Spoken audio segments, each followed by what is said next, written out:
The people of Vietnam use lanterns of stone? Did they hold ceremonies to reverence the opening of buds? Were they inclined to quiet laughter? Did they use bone and ivory, jade and silver for ornament? Had they an epic poem? Did they distinguish between speech and singing? Sir, their light hearts turned to stone. It is not remembered whether in gardens, stone gardens, illumined pleasant ways.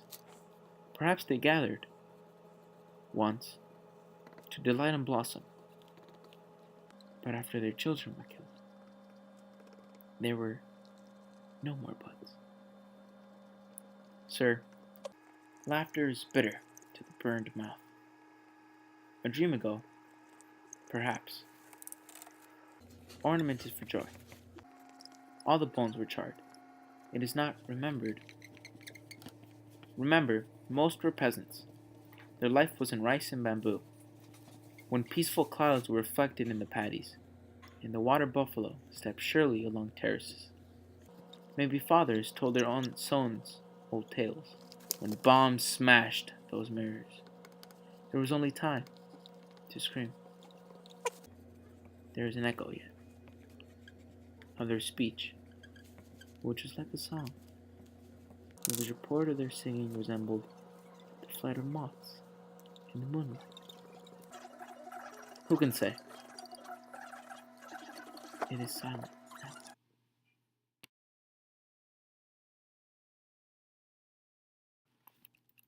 The poem What Were They Like was written by British-born poet Denise Leverov. She moved to America and by the 1960s wrote this poem in opposition to the cruelties of the Vietnam War. It was written in the 1960s and therefore was a time of great conflict and cultural opposition against many conservative ideals, namely concentrated in the USA. Examples of this cultural movement are huge backings behind people who opposed present-day norms, such as Martin Luther King Jr. and Nelson Mandela. This culture also took opposition towards the Vietnam War. Violent protests and mass demonstrations followed to express their oppositions against the many atrocities in the Vietnam War. Leverov reverberates these sentiments by demonstrating an interaction between a reporter and a Vietnamese war veteran.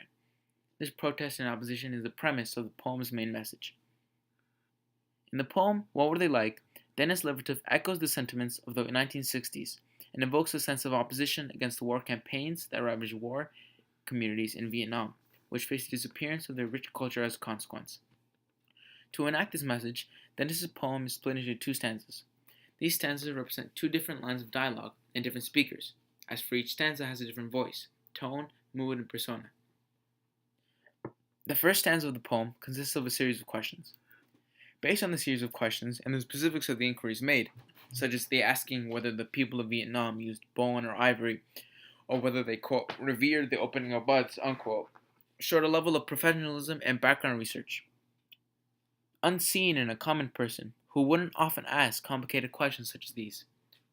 Language choices also allude to this, as the persona uses lexes such as ornament, inclined, and distinguished, which all have a scholarly and professional connotation to them, therefore allowing us to imply that the stanza may be from the perspective of a news reporter, or a scholar who prepares questions beforehand and seeks detailed answers to his or her detailed questions. These questions concern about the culture and life of the Vietnamese people during the war, and are often asked in a condescending manner, as the reporter goes as far as to question whether they had developed a musical understanding, as seen in the last verse of the stanza, which reads, quote, did they distinguish between speech and singing, unquote. These formatting of these questions also attributes to the tone of the reporter's voice and the way she asks these questions. These questions are written back to back and have no pause between each question. This illusion of continuous motion can be enacted through enjambment and anaphora. The first stanza features several examples of enjambment, and through this enhances the rhythm of the poem, making it seem like a barrage of questions from the reporter. Anaphoras are also present in his stanza, as every question begins with the word did. These anaphoras help the author show how the reporter had a continuous flow of questions, and the repetition of the word did gives the reporter a tone of insistency and urgency to these questions. All of these turns and tones contribute to an overall mood of insistency and rapidity to these, and it almost seems as the reporter was inconsiderate to the responder of these questions, which will be delved into the second stanza. The second stanza features the answers of the questions posed in the first stanza. Leverov takes the persona of a Vietnamese war veteran and begins answering the reporter's questions in a slow and paced manner. We can interpret that Leverov takes the persona of the Vietnam War veteran through the careful and pleasant descriptions of the communities and the cultures given by the speaker, in phrases such as, quote, water buffaloes step surely along terraces, unquote. The speaker gives a sense of imagery to the reporter which cannot be depicted by anyone else rather than someone who was there on the scene of the war, watching the water buffalo. Another important clue was the fact that many war veterans suffer from PTSD and have often had a hard time expressing and recalling memories from their duty. This war veteran, or the speaker, often uses lexes that are doubtful and somber, which also contribute to the poem's overall tone. Words such as perhaps, which repeated several times, show the insecurity and the uncertainty of the veteran, showcasing their case of PTSD.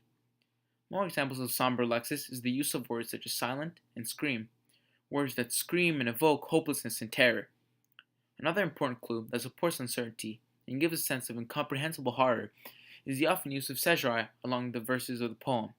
These caesurae give a stuttering sensation to the reading of the poem, as if the veteran was stuttering all over himself, confused and struggling to remember the tragic days of the war.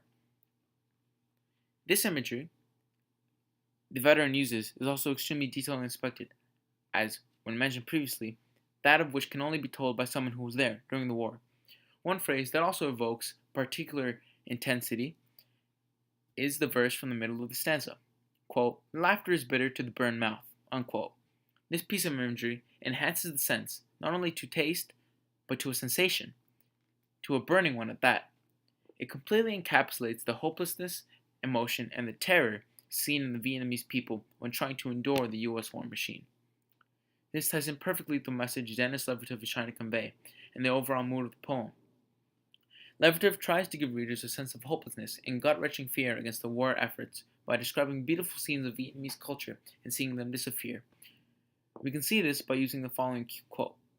Perhaps they gathered once to delight and blossom, but after their children were killed, unquote.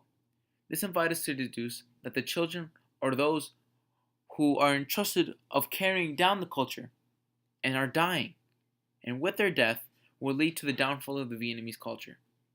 This certain doom reaches its climax. Quote, all of the bones were charred. It is not remembered, unquote. As the bones and remains of the children and villages are charred and destroyed, the culture, rituals, tools, and future all crumble to the floor. The second part of the quote, it is not remembered, further solidifies that idea, that the veteran himself is forgetting and realizing that the culture is dying and taking a backseat to human greed over land and jealousy due to the war. Using these wide range of literary and sound devices such as imagery, enjambment, caesurae, assonance, consonance, and alliteration, Leverov descriptively and emotionally portrays how the war effort can intrude and make a culture rich in laughter and singing completely disappear and vanish. This is the end of the presentation. Now, the rest will continue with the rationale. My dramatic reading of the poem used many choices and accentuations to put emphasis on the meaning and the tones of the speakers and respondents. Since each stanza features different personas and offers different moods, each stanza is therefore read and interpreted differently. In the first stanza, as mentioned previously, the speaker has a quick and hastened pace, almost insisting the second persona to answer to his series of questions quickly so he can proceed to write his new story as soon as he can. Therefore, to captivate that urgency, I decided to read the entirety of the first stanza in a fast pace. I also decided to elevate my pitch at the end of every question to further captivate the viewer's insistency and the need for answers to these questions. However, the second stanza is very different in the sense that it is much more detailed and solemn. In this stanza, I paused along many key pensive and somber moments, especially when the Vietnamese veteran was delving into his descriptions about the rich Vietnamese culture, namely, the water buffalo stepping along the terraces. In this section of the reading, I zoomed in to the drawing of the man and demonstrated the horrors and the atrocities against the Vietnamese people and showed how these horrors played over and over again, almost torturing him in his mind. Near the last part reading of the poem, I focused on contributing an unvoiced reading to fully grasp the sadness and the fall of the Vietnamese culture, something that shouldn't be taken lightly, but with grace and respect. In this section of the video, I also drew the evolution of their culture, growth from something beautiful and progressively so down, and ultimately fall into disappearance and shrivel into nothingness. As the veteran says, quote, "Who can say? It is silent now." Unquote.